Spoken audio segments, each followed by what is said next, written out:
noriu pakalbėti apie aktualią temą perkantiems ir parduodantiems automobilius. Kaip reikia adekvačiai įsivertinti automobilio gedimus perkant.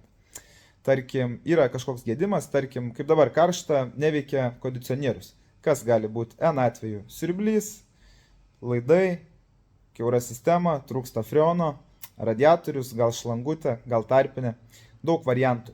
Jeigu vietoje neišeina nustatyti tiksliai, dėl ko yra sugedę, faktas geriausia traktuoti maksimalią kainą ir tada dėrėtis. Bet parduodant, tarkim, jūs turite irgi tai numatyti, jog pirkėjai dėrėsis ir nežinia, galbūt jie derins brangiausią kainą nuo gedimo ir jie nenorės tiesiog nudegti finansiškai, bet gal gedimas yra mažas, tarkim, tik tarpinė kažkokia tenais sutrūkus ir tai reikia pakeisti tarpinę ir užpildyti freoną. Jūs išleisit 100 eurų, bet nuo jūsų nesidėrės kokių 400-500 eurų.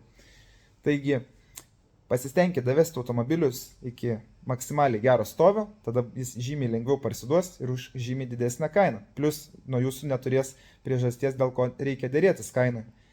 Kaip pavyzdys, šiandien buvo tokia situacija, perkam automobilį, žodžiu, perpardavinėtojas skaičiuoja gedimus 2-3 pigiau negu mes, klientas stovi, žiūri, klauso, šaunu, kad mūsų paklausė, mes padėjom nusidėrėti kainą pakankamai, automobilį nupirko ir pirkinys tikrai geras.